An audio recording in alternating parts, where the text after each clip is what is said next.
ॐ भूर्भुवः स्वः तत्सवितुर्वरेण्यं भर्गो देवस्य धीमहि धियो यो नः प्रचोदयात्। भर्गो देवस्य धीमहि धियो यो नः प्रचोदयात्। ॐ गुरुर्ब्रह्मा गुरुर्विष्णु गुरुरेव महेश्वरः गुरुरेव परब्रह्म तस्मै श्री गुरुवे नमः। अखण्डमण्डलाकारं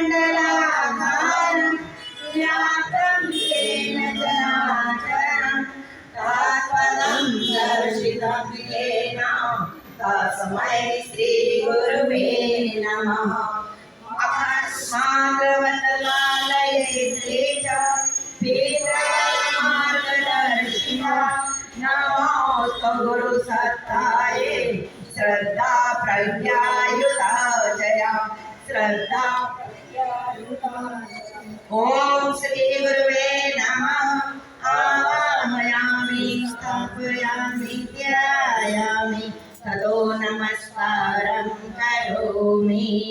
ॐ आयातु वरदे देवी प्रयासरे ब्रह्मवादिनी गायत्री छन्दसा मातः ब्रह्मयोने नमोऽस्तुते।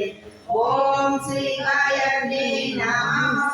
आवाहयामि स्थापयामि ध्यायामि ततो नमस्कारं करोमि। ॐ स्तुता मया वरदा वेदमाता प्रचोदयन्तां पावमानि द्विजानाम् आयु प्राणां प्रजां पशुं कीर्तिं द्रविणं ब्रह्मवर्चसं मह्यं तत्त्वा व्रजत ब्रह्मलोकम्। स्वतंत्रता दिवस की सभी भाई बहनों को बहुत बहुत शुभकामनाएं।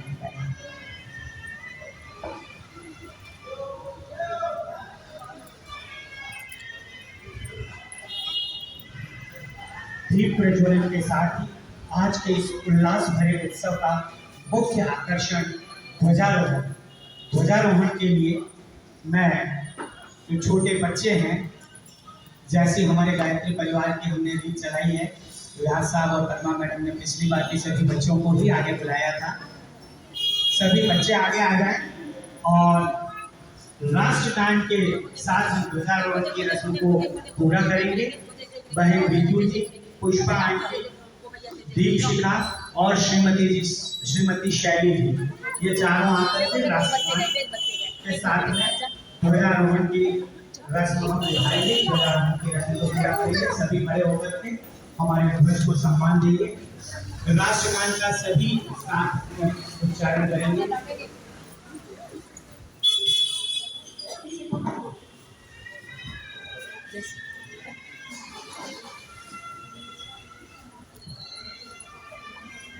सभी लोग सावधान की मुद्रा में खड़े होकर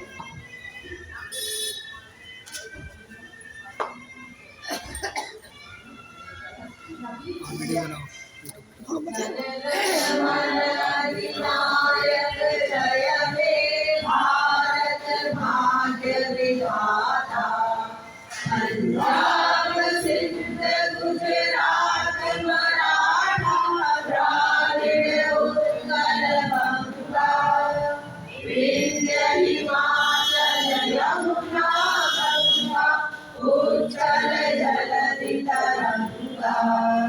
तब शुभ नामे जागे, तब शुभ आशीष मांगे, गाए तब जय गाथा।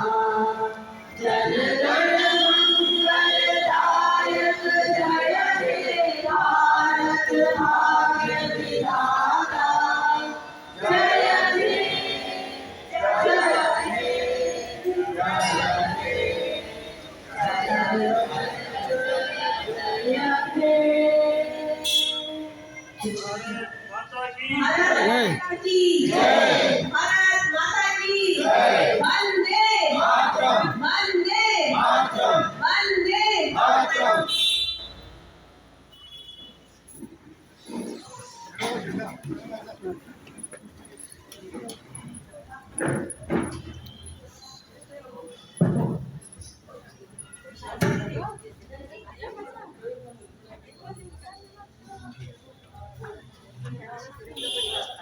आज स्वतंत्रता दिवस की इस वार्षिक वर्षगांठ को हम सभी उल्लास के साथ मना रहे हैं। पर क्या हमने कभी सोचा है कि यह आज़ादी हमें किस कीमत पर हासिल हुई? इस आज़ादी को हासिल करने के लिए हमने कितना कुछ खोया है, कितना तप किया है, कितना लहू बहाया है। न जाने कितने घर सोने आंगन में बदले हैं, न जाने कितनी आंखें अपने प्रियजनों के इंतजार में पथरासी गई हैं, न जाने कितनी शहादत का दर्द हमने सीने में दबाया है, पर आंख में एक आंसू भी ना आने दिया। जब एक जवान शहीद होता है तब एक जान एक शरीर से अलग नहीं होती, वरन सूनी हो जाती है एक ममता भरी माँ की गोद। सूना हो जाता है बाप का वो कांधा जिस पर बैठकर उसके लाल ने इस दुनिया का दर्शन किया। सुनी रह जाती है बहन के हाथ की राखी का वो धागा जो कलाई खोजता है बंधने के लिए। सुने रह जाते हैं बच्चों के अरमान जो अपने पिता की गोद में चढ़कर दुनिया जहान की खुशियों की कल्पना संजोए रहते हैं। इतना कुछ खोने के बाद कैसे ना कहें, इतना कुछ खोने के बाद कैसे ना कहें कि आज़ादी हमने बड़ी कठिनाई से पाई है। इतना कुछ खोने के बाद कैसे ना कहें कि आज़ादी हमने बड़ी कठिनाई से पाई है। जिनके बलबूते पे हमने ये नेमत पाई है, उन शहीदों की मूरत हमने दिल में बसाई है।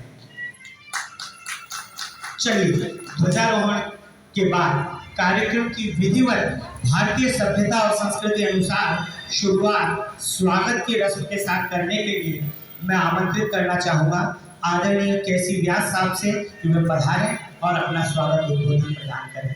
आदरणीय केसी व्यास साहब।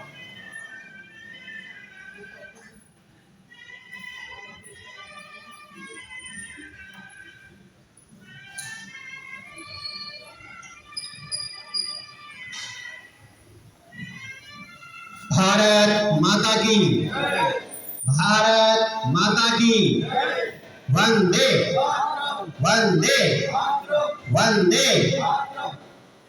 जोश आ जाता है खाली जयकारा लगाने से और वंदे मातरम बोलने से।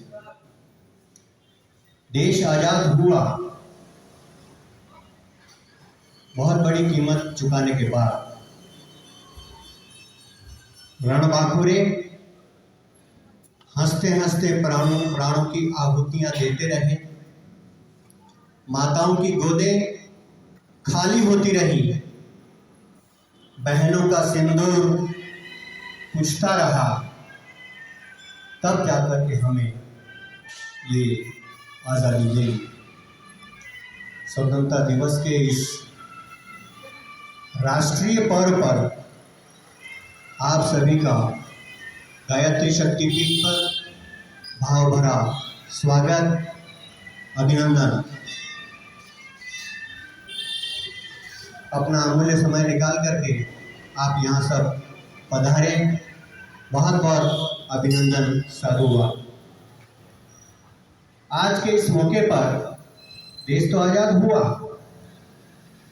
परंतु 700 वर्षों तक जो हम परतंत्र रहे और हमारी संस्कृति को जो चरमरा दिया गया, सनातन संस्कृति के पुनरुत्थान के लिए, पुनर्स्थापना के लिए बहुत बड़ा अभियान उसी काल के अंदर स्वतंत्रता आंदोलन में शामिल होने के पश्चात परम पूज्य गुरुदेव ने दादा गुरुदेव के संरक्षण के अंदर प्रारंभ किया। विचार क्रांति अभियान। आप और हम सब उसी के सैनिक हैं और आने वाले अगले साल अपन सब शताब्दी मनाने जा रहे हैं परम पूज्य गुरुदेव के तप की, अखंड ज्योत के जलाने की और वंदनीय माता जी के जन्म। आह्वान हमारा जो केंद्र है शांति कुंज, वहां से निरंतर किया जा रहा है। अब हमें ये करना है। देखिए, संगठन को चलाने के लिए कुछ न कुछ गाइडलाइंस होती है, हमें उसके अनुरूप अपने आप को आहुति में देने के लिए सौंपना पड़ेगा। अभी आह्वान किया गया था पुष्कर के अंदर प्रशिक्षण,